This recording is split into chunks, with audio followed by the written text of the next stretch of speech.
ابديت واخر اخبار المسلسلات التركية ومواعيد عرض كل المسلسلات اللي بيتم عرضها في تركيا حاليا.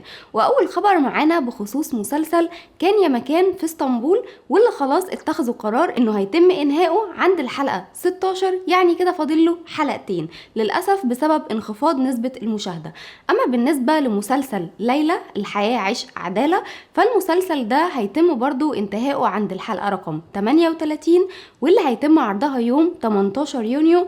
لكن لو حقق نسبة مشاهدة عالية وكبيرة جدا خلال الحلقات الجاية، ممكن ان هم يرجعوا في قرارهم ويرجع يتجدد لموسم تاني.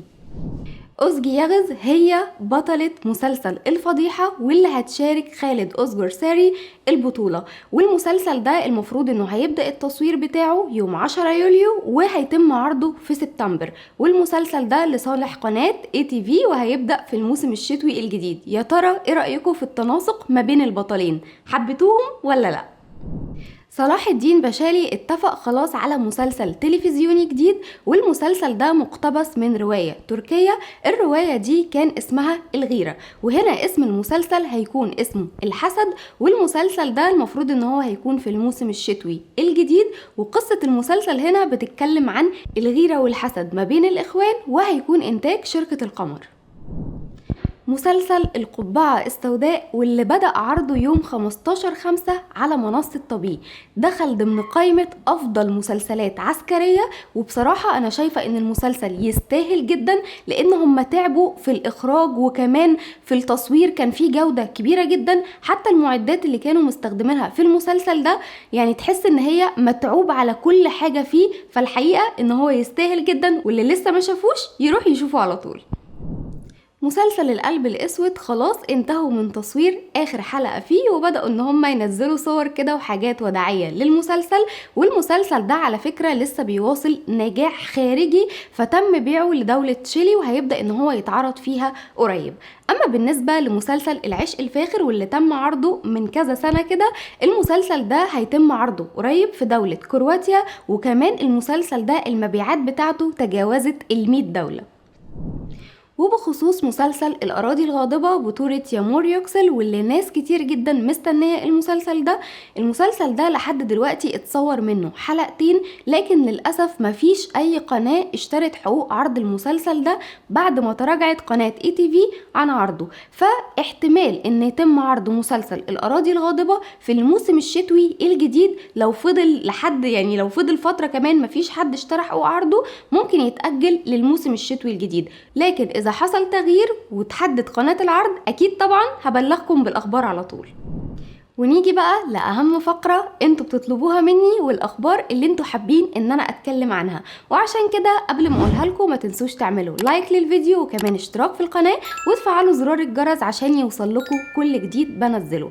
واول خبر معانا بخصوص مسلسل الخليفة اللي هو بطولة أكن أكنوز، وخلاص اتضح مين اللي هتكون شاركته في العمل وهتشاركوا البطولة، وهي الممثلة سيرا أرتورك، وهتقوم بدور ريحان. والمسلسل ده على فكرة هيبدأ ان هو يتصور بعد ما فريق العمل بتاع الحفرة ينتهي من تصوير فيلم الحفرة، لان زي ما احنا عارفين ان صناع العمل بتاع الخليفة هم نفس فريق الحفرة، وفي اكتر من ممثل من اللي شارك في مسلسل الحفرة مشاركين برضو في المسلسل بتاع الخليفة. فبعد ما ينتهوا من تصوير فيلم الحفرة هيبدأوا على طول تصوير مسلسل الخليفة، ومعنى كده انه هيبدأ التصوير بتاعه تقريبا في شهر يوليو، فهيبدأ التصوير بتاعه بدري، وكمان العرض بتاعه هيبدأ بدري عن بداية الموسم الشتوي، زي بالظبط كده ما عملوا مع مسلسل حكاية ليلى في الموسم ده. تقريبا كان بادئ في نهاية شهر 8، ومعظم المسلسلات بدأت على نص 9 أو آخر 9.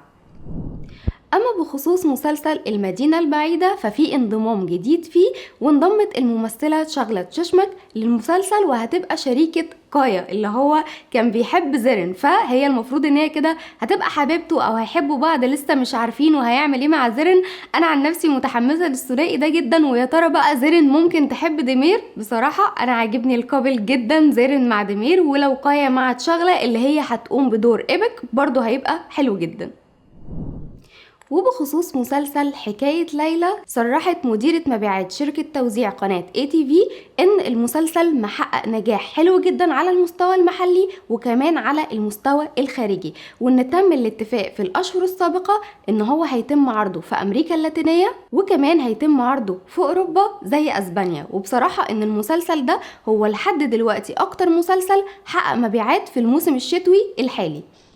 وبخصوص المسلسلات الصيفية الكوميدية الرومانسية، فخلاص انطلق تصوير مسلسل سعادة العائلة اللي بيقوم ببطولته براك دكاك، وكمان عندنا موعد عرض مسلسل الغرفة المزدوجة خلاص هيتم عرضه يوم الخميس الجاي اللي هو يوم 22 مايو. وعشان تعرفوا كل المسلسلات الصيفية اللي خلاص هيتم تصويرها او بدأوا التصوير والحاجات اللي هيتم عرضها خلاص، ما تنسوش ترجعوا للفيديو ده، حطلكوا اللينك، شوفوا هتعرفوا كل المسلسلات اللي خلاص هتبدأ ان هي تتعرض قريب.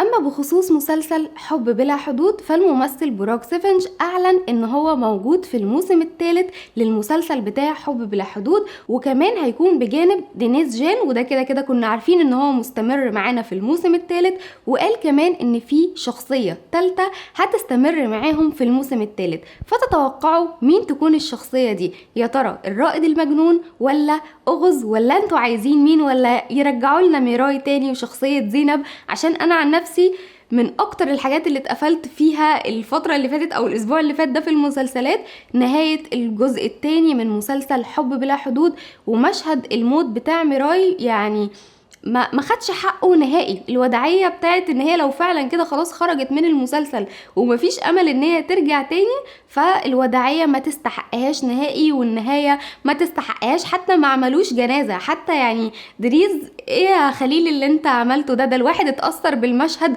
اكتر ما انت اتأثرت بموت البنت اللي انت بتحبها. فيعني مش عارفة بصراحة، اتمنى ان مراي ترجع للمسلسل مرة تانية وتكمل معانا. ويا ترى انتوا كمان عجبتكم النهاية ولا لا؟ ولو مش ميراي هتبقى موجودة في الموسم الثالث، تتوقعوا او تبقوا عايزين مين اللي يكون بجانب دينيز في الموسم الثالث؟